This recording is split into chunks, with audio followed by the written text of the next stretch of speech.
Good morning everyone, myself Sagar Chaudhary, welcome in Nurse's World.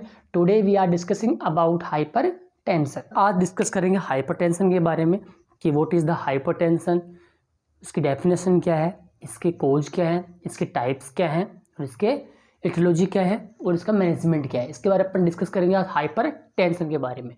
तो hypertension क्या होती है? हाइपरटेंशन, हाइपर का मतलब क्या होता है? हाइपर का मतलब होता है हाई और टेंशन का मतलब प्रेशर। हाइपर का मतलब क्या होता है? हाई होता है और प्रेशर का मतलब, टेंशन का मतलब क्या होता है? प्रेशर होता है यहाँ पर। तो अगर ये प्रेशर ज़्यादा है तो उसको अपन ने क्या बोल दिया? हाइपरटेंशन। प्रेशर किस में नापते हैं अपन? ब्लड प्रेशर में। किस में नापते हैं? ब्लड प्रेशर में नापते हैं। तो मतलब अल्टीमेटली ये बोलना चाह रहा है कि आपका बीपी बढ़ा हुआ है, आपके बीपी का प्रेशर ज़्यादा है, उसको अपन क्या बोल रहे हैं? हाइपर टेंशन बोल के चल रहे हैं यहाँ पे। ठीक है, तो हाई प्रेशर या हाई ब्लड प्रेशर को ही अपन क्या बोल रहे हैं? हाइपर टेंशन बोल रहे हैं। और हाइपोटेंशन किसको बोलते हैं? अगर प्रेशर कम हो जाए उसको अपन क्या बोलेंगे? हाइपोटेंशन।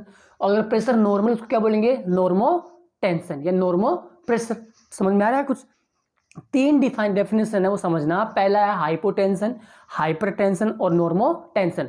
हाइपर के अंदर ज़्यादा बढ़ा हुआ प्रेशर, हाइपो के अंदर कम बढ़ा हुआ है और नॉर्मो के अंदर नॉर्मल है।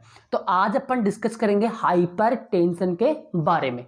तो कोई पूछे what is the hyper tension, तो बोलना है it is a medical chronic medical situation that is characterised by increase blood pressure more than 140/90 mm of Hg is called hyper tension. तो इसकी डेफिनेशन इस प्रकार बतानी है। क्या बोलना है? It is a chronic medical situation. कैसी है?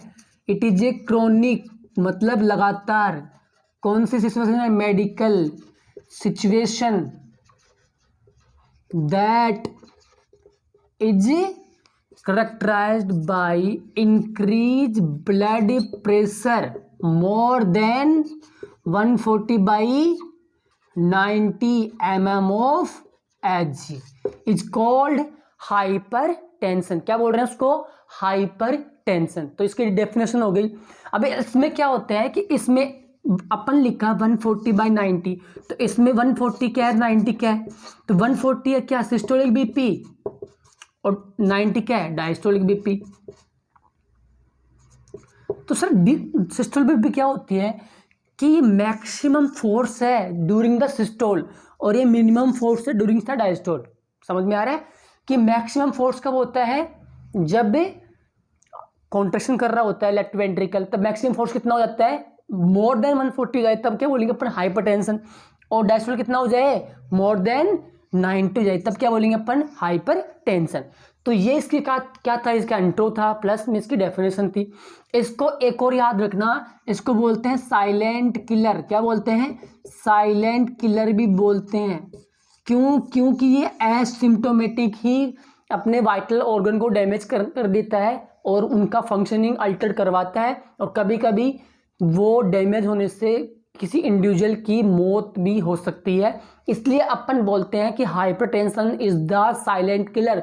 वही बात करें बच्चों में साइलेंट किलर क्या है, तो बच्चों के अंदर hypothermia, hypothermia is the silent killer. आगे डिस्कस करते हैं कि क्लिनिकल क्लासिफिकेशन हाइपरटेंशन के। तो उसमें पहला है नॉर्मोटेंसिव। नॉर्मोटेंसिव का मतलब क्या होता है कि नॉर्मल ब्लड प्रेशर कितना है, तो कितना होना चाहिए? 120/80 mm ऑफ Hg क्या कहलाता है? नॉर्मोटेंसिव कहलाता है। अभी बात करें प्री हाइपरटेंशन की, तो प्री हाइपरटेंशन का मतलब कि अभी हाइपरटेंशन नहीं हुआ है लेकिन होने वाला है। तो उसकी कैटेगरी कितनी आती है? 120-139 सिस्टोलिक बीपी होती है और 80-89 क्या होती है? डायस्टोलिक बीपी होती है। बात करें हाइपरटेंशन स्टेज फर्स्ट की, तो उसके अंदर क्या आएगा कि आपका जो सिस्टोलिक बीपी वो कितना रहेगा? 140-159 और डायस्टोलिक कितना रहेगा? 90-99।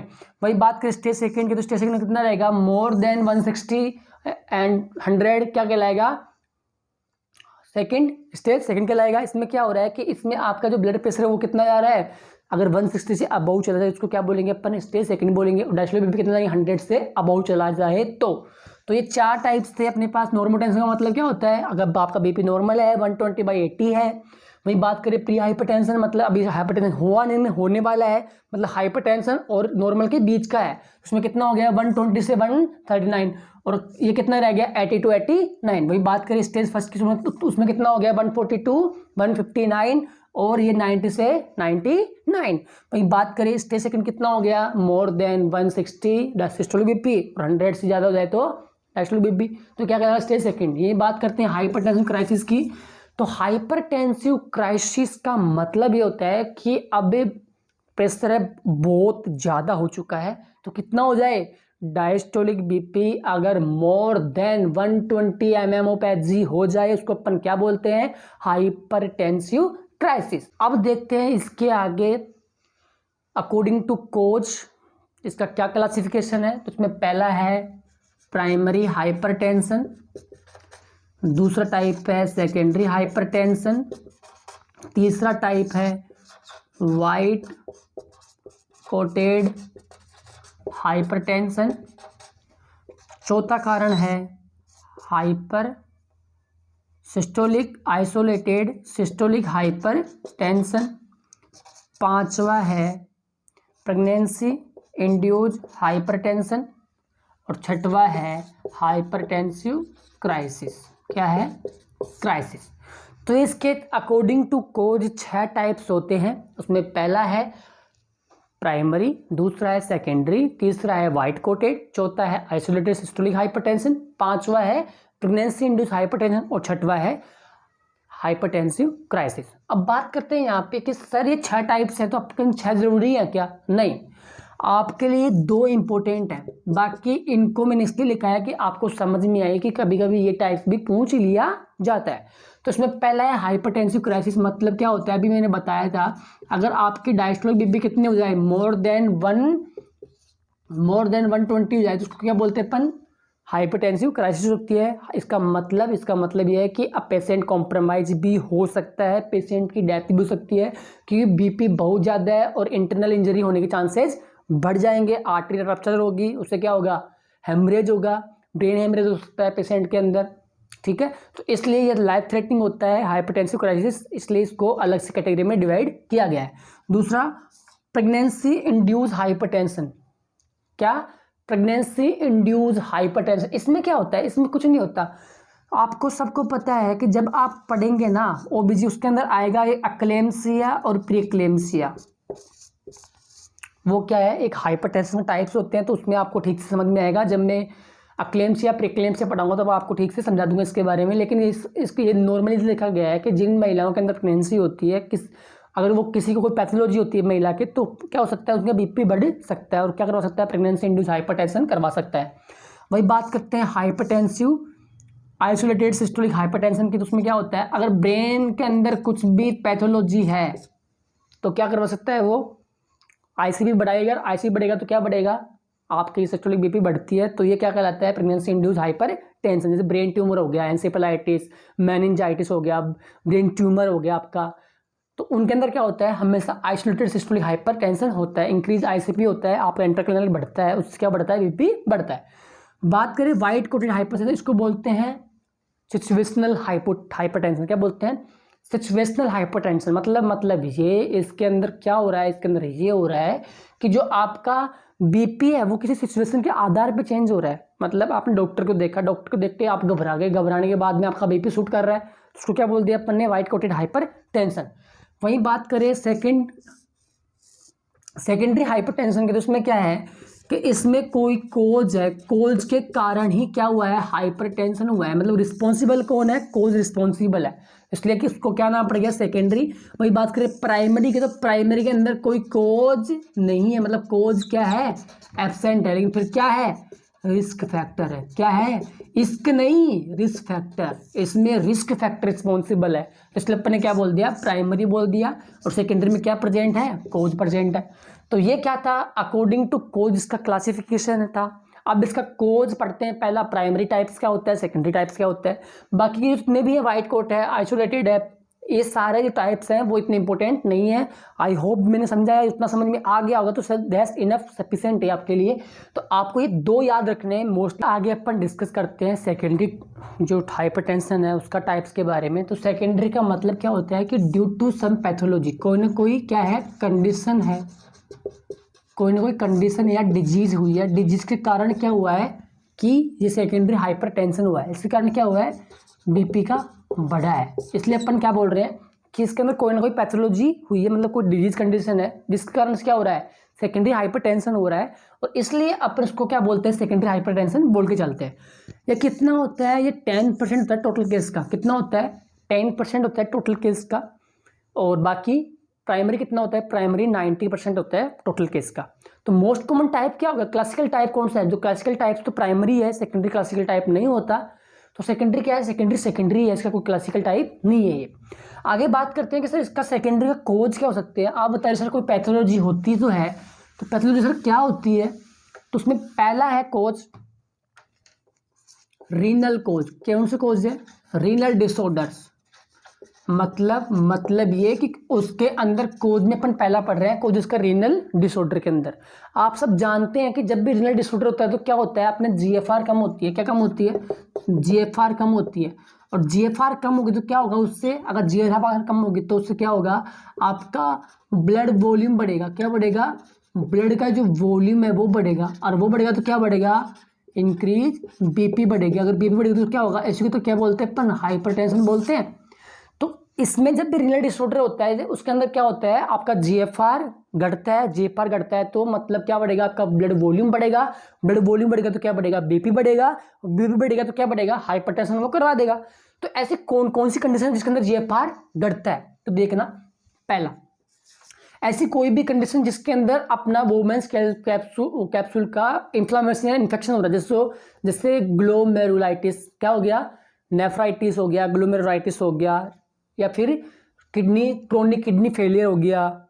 समझना, chronic CKD chronic kidney failure हो गया, डिजीज हो गया। दूसरा, अक्यूट किडनी डिजीज हो गया। तीसरा, मतलब कोई भी इन्फ्लामेशन जैसे ग्लोमेरुलाइटिस हो गया। चौथा, नेफ्राइटिस हो गया। क्या हो गया, नेफ्राइटिस हो गया। तो ये क्या करवाते हैं, ये आपकी जीएफआर को घटाते हैं, उससे ब्लड वॉल्यूम बढ़ता है। ब्लड वॉल्यूम बढ़ता है तो क्या बढ़ता है, बीपी बढ़ता है। बीपी बढ़ेगा तो क्या होगा, हाइपरटेंशन होगा। तो ये पहला कोच था। आगे देखते हैं दूसरा कोच, एंडोक्राइन कोच। कौन सा, एंडोक्राइन कोच। पहला पढ़ा अपन ने क्या, रीनल कोच। दूसरा एंडोक्राइन कोच। कि एंडोक्राइन कोच में क्या, उसमें पहला है जैसे मान लो कोई भी कंडीशन जैसे फियोक्रोमोसाइटोमा।